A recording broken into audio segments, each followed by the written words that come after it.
Olá, meus amigos de departamento de pessoal, ok? Esse vídeo de hoje é mais uma dica, certo? Para que os profissionais de DP possam se precaver quando nós tratamos de acidente de trabalho, auxílio doença acidentário, ou seja, hoje com a reforma trabalhista, o auxílio por incapacidade temporária acidentária, certo? Quando nós tratamos da estabilidade acidentária. E não devemos esquecer do principal, da ação regressiva por parte da Previdência Social, do INSS. Ok? Por que eu estou fazendo esse alerta? Porque ultimamente, nesses últimos 6 meses, eu presenciei algumas situações com algumas empresas e vim aqui dar esse alerta aos nossos colegas de departamento de pessoal. O que eu quero dizer com isso? Muitas das vezes nós nos preocupamos simplesmente em enviar para o E-Social o evento 2210, que é o evento da CAD, o evento 2220, que são os exames médicos, o evento 2240, quando nós tratamos do monitoramento do ambiente de trabalho, ou seja, os riscos que o empregado está sujeito. Mas o departamento de pessoal ele é muito mais do que simplesmente informar para os órgãos seus devidos eventos junto ao E-Social. Quando nós tratamos de acidente de trabalho, nós tratamos de maneiras que se tem do empregador se precaver, ou seja, fazer com que aquele ambiente do trabalho, aquele ambiente da empresa, onde o seu trabalhador está laborando ali, ele seja munido de precauções para que o empregado não sofra um acidente ou não venha correr qualquer risco em sua saúde, para que ele não vá se acidentar ou sofrer qualquer tipo de doença no futuro. Perfeito? Não é à toa que todos os empregadores têm a obrigação de cumprir naquilo que cabe aos eventos do TST, ou seja, segurança e saúde do trabalhador. Certo? Ou seja, estamos tratando de CIPA, estamos tratando de PGR, estamos tratando de PCMSO, estamos tratando de laudo técnico, estamos tratando de PPP. Mas a questão aqui não é isso, é apenas para relembrar a importância que tem do empregador atentar para a questão da segurança do seu empregado.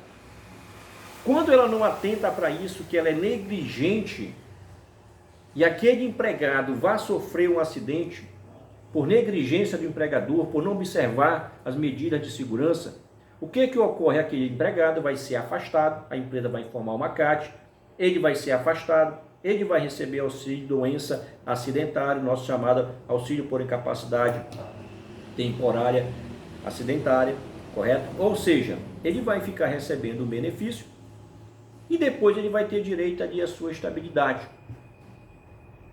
Só que a Previdência irá efetuar o pagamento daquele benefício ao empregado. Só que a Previdência ela pode entrar com uma ação regressiva com relação à empresa. Ela pode entrar com essa ação regressiva, exigindo que a empresa reembolse ou compense de alguma forma os prejuízos que a Previdência, que o INSS teve com aquele empregado, quando por negligência da empresa. Certo? Então, não devemos esquecer desta ação regressiva. Para isso, qual é a dica que eu dou ao profissional de departamento de pessoal? Prepare os seus informativos, enviem por e-mail para os seus clientes, certo? Para a direção da empresa, informando quais são as obrigações no que se refere à área de segurança e saúde do trabalhador que a empresa tem que cumprir. Se tem que fazer laudo, providencia um engenheiro ou um médico de segurança do trabalho. Se tem que fazer CIPA, comuniquem formalmente. Se respaldem para que lá na frente o empregador não vai exigir isso de você, departamento de pessoal, que não o alertou, quando é o dever do DP alertar o seu cliente, o seu patrão, o seu supervisor, o seu encarregado. Então, quando o DP deixa de fazer isso, ele querendo ou não, ele assume para si uma certa responsabilidade futura.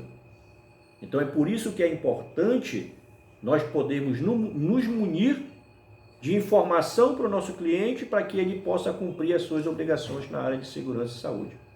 porque senão a Previdência entra com uma ação regressiva depois com este empregador para que possa ser reembolsado de alguma forma, compensado, ou seja, através de alguma indenização. Quando nós tratamos do empregador que não tem aquela, que não observa as medidas de segurança, não é porque o empregado está recebendo benefício que o empregador não pode ser punido. Ele pode ser punido além de uma ação regressiva por parte da Previdência. O empregador pode ser punido não só pelo empregado, como também pelos seus familiares, dependendo do contexto, através de indenizações.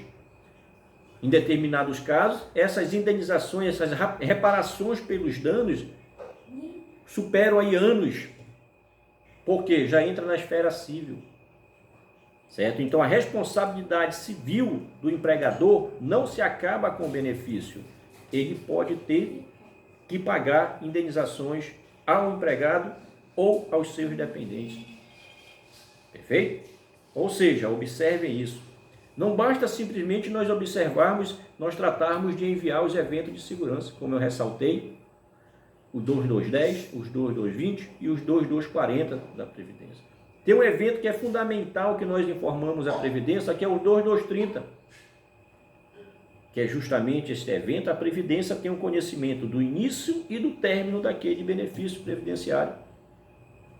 Ok? Então sigam essa dica, se munem mais de respaldo junto aos empregadores para que o departamento de pessoal não vá sofrer de alguma forma na frente. Perfeito? Muitas das vezes até com seu próprio salário, junto aos escritórios de contabilidade, junto aos seus patrões. E muitas das vezes até com a perda de um cliente, pelo fato de não observar, não comunicar de forma correta e segura o seu patrão, o seu cliente. Ok? Então, seguindo a dica aí, observem a questão da ação regressiva, ou seja, ação de regresso da Previdência. Observe o acidente de trabalho, observe quanto à estabilidade. Perfeito? Não devemos esquecer que a estabilidade, quando o empregado termina o afastamento, termina o benefício, ele tem 12 meses ainda de estabilidade. Um risco muito grande, o empregador, às vezes, não querendo mais aquele empregado, quando retornou do auxílio, do benefício previdenciário, ele resolve fazer o quê? Fazer aqueles velhos acordos que todos nós conhecemos. Não devemos esquecer que esses acordos não têm previsão legal feito aqui entre patrão e empregado. Já está dizendo o próprio nome, estabilidade. Se quiser fazer isso, façam via judicial, mas não façam aqui. Não devemos esquecer que muitas das vezes esses acordos o patrão quer pagar todos os meses para frente. Muitas das vezes, nós sabemos, de fachada, ele não paga. Ele coloca no papel, bota como indenização que não há incidência de contribuição previdenciária. Perfeito? Não tem lá a cota patronal, por exemplo, de 20%. Ou seja, a Previdência já saiu no puro. Certo? Então, muito cuidado com essa... Eu costumo dizer o seguinte, eu utilizo o seguinte termo, com essa compra de estabilidade. Porque na prática o empregado não recebe, muitas das vezes. E mesmo que recebesse, não há previsão legal de se indenizar por parte do empregador essa estabilidade. Não esquecendo que antecipar a demissão do empregado dentro de uma estabilidade é fazer com que o empregado perca o seu tempo de serviço. 12 meses faz uma diferença muito grande para o trabalhador. Certo? Ou seja, isso impacta abono de PIS, impacta em seguro lá na frente, em muitos outros aspectos, nem convém entrar no mérito. Ok? Observe isso, observe a lei que trata de tudo isso que eu citei. Vocês vão encontrar lá na lei 8213 de 1991. Procurem lá o artigo 118, procure o artigo 120, procure o artigo 121. Ele vai estar tratando lá da estabilidade, vai estar tratando quanto à questão da ação regressiva, certo? Entre outros aspectos, vai estar tratando sobre a responsabilidade civil do empregador em caso de acidente de trabalho, dependendo do seu contexto, correto? Observem isso. Sigam a dica aí, vocês vão estar mais blindados dentro do setor de departamento de pessoal, ok? Até aí um próximo vídeo. Um abraço a todos.